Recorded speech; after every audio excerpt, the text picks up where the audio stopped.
Roja later released တခုဖြစ်တဲ့ Oceania Parfum ကိုကျွန်တော်တပတ်ဆွပြီးတော့ဖြစ်တယ်ပေါ့နော်ဆိုတော့ဒီရေမွေးရဲ့ကောင်းတာဆိုတာလေးနဲ့ကြိုက်တာမကြိုက်တာလေးတွေကိုပြောလိုက်ရအောင်Hello အားလုံးပဲမင်္ဂလာပါဆိုတော့ကျွန်တော်ဒီရေမွေးကိုတပတ်ဆွခဲ့ရဆိုတဲ့ series ကနေပြန်ပြီးကြိုးစိုးပါတယ်ဆိုတော့ဒီတစ်ခေါက် video မှာတော့ကျွန်တော် Oceania Parfum ကိုပြမှာဖြစ်တယ်ဒီရေမွေးကိုကျွန်တော်ဆွခဲ့တာဒါနဲ့ဆိုလို့ရှိရင်တော့တပတ်ဖြစ်သွားပြီဖြစ်တယ်ပေါ့နော်ဆိုတော့ဒီတပတ်အတွင်းမှာကျွန်တော်ဒီကောင်ကိုဆွပြီးသွားတဲ့အခါမှာဘယ်လို experience လေးရှိရဆိုတာကိုကျွန်တော်နည်းနည်းပြမယ်ပြီးတော့လို့ရှိရင် Oceania EDP နဲ့ဒီ Parfum နဲ့ဘာလေးနည်းနည်းကွဲသွားလဲဆိုတာကိုလည်းကျွန်တော်နည်းနည်းပြမယ်ဆိုတော့ဒီ Oceania Parfum ကိုကျွန်တော်တပတ်ဆွရတဲ့အခါမှာ overall experience ကတော့အရန် pleasant ဖြစ်တယ်ပေါ့နော်အရန်ကောင်းတယ်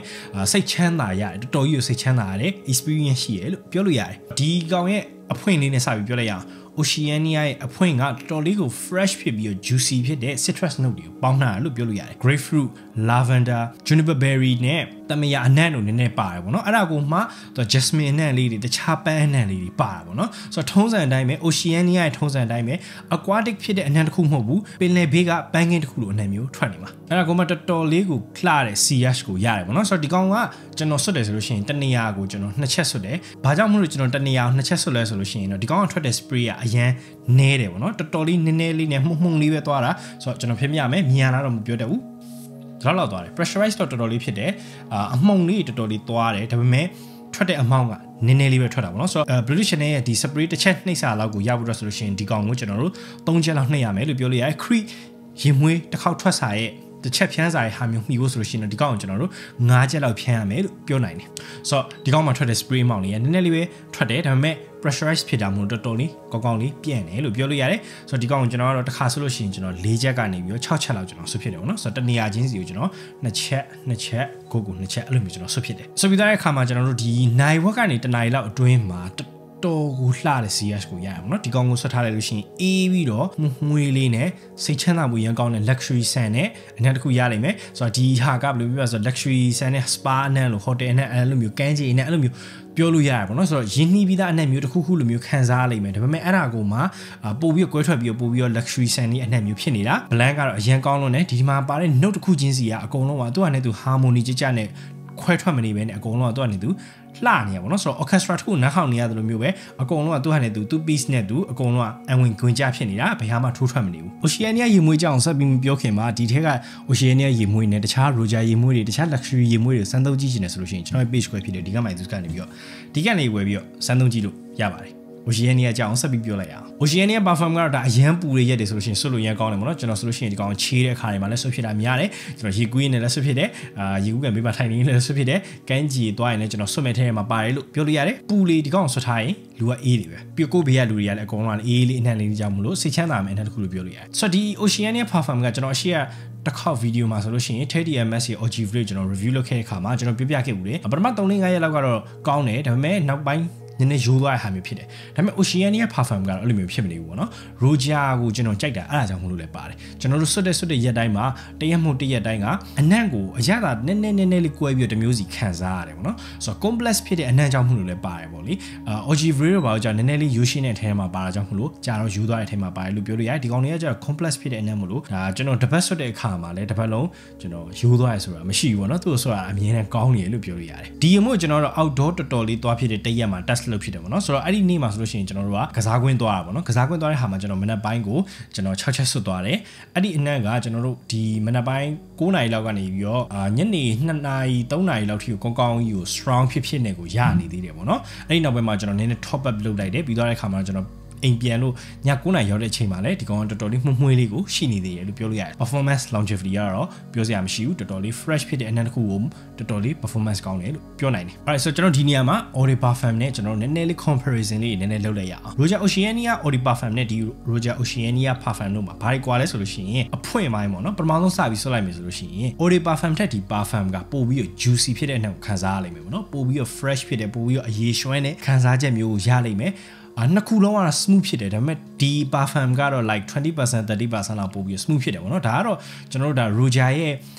Eau de Parfum နဲ့ parfum blend နှစ်ခုမှာအမြဲတမ်းတွေ့ရတဲ့ဟာပေါ့လေကျွန်တော်တို့ Roja ရဲ့ Enigma ကျွန်တော်ရမ်းကြိုက်ရတဲ့ Enigma ဆိုလို့ရှိရင်လည်း Enigma ရဲ့ parfum ကိုလုံး Eau de Parfum နဲ့ Enigma ရဲ့ parfum နဲ့ဆိုလို့ရှိရင်လည်းနှစ်ခုကတော်တော်လေးကိုတိတာတယ် smooth ဖြစ်မှုတာပေါ့နော်ဒါတော့မှ Eau de Parfum တော်တော်လေး smooth ဖြစ်တဲ့ထဲမှာပါတယ်ဒါပေမဲ့ parfum ကလုံးဝကိုညက်ညောပြီးတော့လုံးဝကို လှလုံးနဲ့အထဲမှာဖြစ်သွားတယ်ပေါ့နော်လှလုံးနဲ့အနက်မျိုးဖြစ်သွားတယ်ဆိုတော့ဒီမှာလည်းအဲ့လိုမျိုးပဲ Oceania Parfum က Ori Parfum ထက်တော်ကြီးကို smooth ဖြစ်သွားတာကိုကျွန်တော်တို့ကြုံရလိမ့်မယ်ပေါ့နော်ဆိုတော့ပုံမှန်ဆိုလို့ရှိရင်တော့ဒီကောင်တော်တော်လေး smooth ဖြစ်နေပြီအဲ့ဒါကိုပိုပြီး smooth ဖြစ်တာကိုခံစားရမှာပြီးလို့ရှိရင်ကျွန်တော်တို့နည်းနည်းပြပြရမှာက note breakdown ပေါ့နော်ဒီနှစ်ခုမှာတော့ကျွန်တော်တို့ Parfum ကိုရှူပြီးသွားတဲ့ခါမှာ Ori Parfum ကနည်းနည်းလေး note လေးရအောင်နည်းနည်းလေးကြမ်းသွားသလိုမျိုးကျွန်တော်တို့လည်းခံစားရတယ်ပေါ့နော်ဆိုတော့နှာခေါင်းကတော့ swine ဖြစ်သွားတယ်လို့ပြောလို့ရတယ်အကျင့်ပြတ်သွားတာပေါ့နော်ပို့ပြီးတော့ကောင်းနေတာရှူလိုက်ရတာအဲ့တော့CH ကိုပြပြရမယ်ဆိုလို့ရှိရင်တော့နှစ်ခုမှာဒီကောင်ပပလေးပဲတာသွားပါဘောเนาะအရင်ထူထူကြီးကြီးမားမားကြီးတော့အရင်ဟိုနှစ်ဆသုံးဆဖြစ်သွားမျိုးမဟုတ်ဘူးနည်းနည်းတော့ပို့ပြီးတော့ strong ဖြစ်သွားတယ် CH အနေနဲ့ဆိုလို့ရှိရင် note တွေအနေနဲ့ဆိုလို့ရှိရင်လည်း dry down ရောက်သွားတဲ့ခါမှာဒီ parfum ကပို့ပြီးတော့လှသွားတယ်လို့ပြောလို့ရပို့ပြီးတော့ကြာ fresh ဖြစ်တယ်ဒီကောင်ကနည်းနည်းလေးကြာသွားတဲ့ခါမှာတော့ woody ပပလေးပို့ဖြစ်သွားတယ်ပေါ့เนาะဆိုတော့ဒီတစ်ခုရှင်းလိုက်မယ်ဆိုလို့ရှိရင်လည်းဒီကောင်ပို့ပြီးတော့ fresh ကြာဖြစ်တယ်ဒီကောင်ကနည်းနည်းလေးပို့ပြီးတော့ dry down မှာ woody နည်းနည်းပို့ဖြစ်သွားတယ်longevity ကိုကျွန်တော်နည်းနည်းပြောလိုက်အောင်ဆိုတော့ဒီ Oceania Ori Parfum ကကျွန်တော်ခန္ဓာကိုယ်မှာ၄ချက်ကနေ6ချက်လောက်ဆွတ်ထားရဆိုလို့ရှိရင်ကျွန်တော်ပုံမှန်ကို9နာရီရနေပြီကျွန်တော်10နာရီဝန်းကျင်ကြားလောက်ကိုကောင်းကောင်းရတယ် Parfum ကတော့ကျွန်တော်ခန္ဓာကိုယ်မှာတော့အဲ့ထက်ပိုပြီးဆွဲရပါတော့ဒီကောင်ကို၄ချက်ကနေကျွန်တော်6ချက်ဆွတ်ထားလို့ရှိရင် indoor မှာဆိုလို့ရှိရင်ကျွန်တော်10နာရီရနေပြီ12နာရီကျော်လောက်ကိုကောင်းကောင်းရတဲ့ outdoor သွားတဲ့ခါကျလို့ရှိရင်တော့ကျွန်တော်မနက်9နာရီမတိုင်ခင်ဆွတ်ထားတဲ့ဟာကညနေ2နာရီ3နာရီထိကိုကောင်းကောင်းအနှံ့ရနေတဲ့ဟာမျိုးသွားတယ်ပေါ့နော်ဆိုတော့ဒီကောင် performance နည်းနည်းပိုပြီးတော့ကောင်းသွားတယ်လို့ပြောလို့ရတယ်note တွေအရင်ကောင်းတယ်ဟာလာ CH တွေ performance တွေပိုပြီးကောင်းသွားတယ်ဆိုတော့ဒီကောင်ကပိုပြီးတော့တန်လားဆိုတဲ့ဟာမှာတော့နည်းနည်းပြောလိုက်အောင်ဆိုတော့ဒီနေရာမှာတော့ Oceania Ori Parfum နဲ့ Parfum နဲ့မှာတော့ကျွန်တော်အနေနဲ့ကတော့အမှန်တိုင်းပြောရမယ်ဆိုလို့ရှိရင်တော့ Parfum ကတော့မတန်ဘူးလို့ပြောလို့ရတယ်ပေါ့နော်ဒီ Ori Parfum ကဒီကအများကြီးပိုပြီးတန်တယ်ပေါ့လေဆိုတော့ဒီ Ori Parfum ဆိုလို့ရှိရင်ဒါ 100ml ပလင်းဒီလောက် size ကိုဒီကောင်ရဲ့ 50ml ဈေးလောက်ဈေးမကြီးဘူးဆိုတော့ဒီကောင်ရဲ့ 50ml ဈေးကဒီထက်ပိုပြီးအများကြီးဈေးကြီးရပေါ့နော်ဈေး comparison ကိုတော့ကျွန်တော်ပြပြသွားမယ်ဒီမှာကတော့ 100ml စီဒါက 50ml စီအဲ့တော့ value အရဆိုလို့ရှိရင်တော့ဒီကောင်ကပို့ပြီးတော့တန်တယ်လို့ပြောလို့ရတယ်ဆိုတော့ဒီ Oceania Parfum ကတော့ဘယ်သူတွေအတွက်လဲဆိုလို့ရှိရင်တော့ကျွန်တော်တို့လိုမျိုးRoja Parfum ကိုစုရတာသဘောကျတယ်သူတွေအတွက်ပေါ့နော် Haco Collector တွေအတွက်ပုံမှန်လူတွေအတွက်လုံးဝမဟုတ်ဘူးဈေးရန်ကြီးလို့ ਨੇ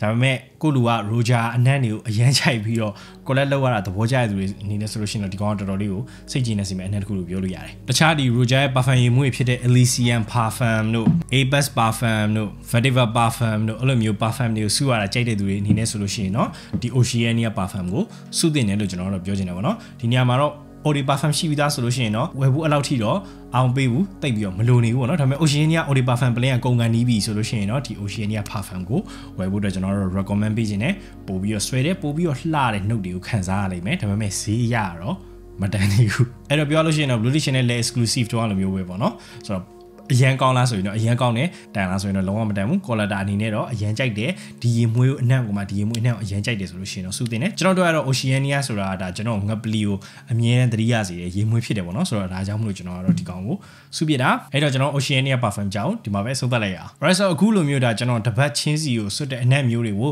စိတ်ဝင်စားရဆိုလို့ရှိရင်လည်းကျွန်တော် page ကို like follow see first ထားပါလို့မမေ့ပါနဲ့အောင်နောက်ထပ် video တစ်ခုမှထပ်တွေ့မယ် Thanks bye peace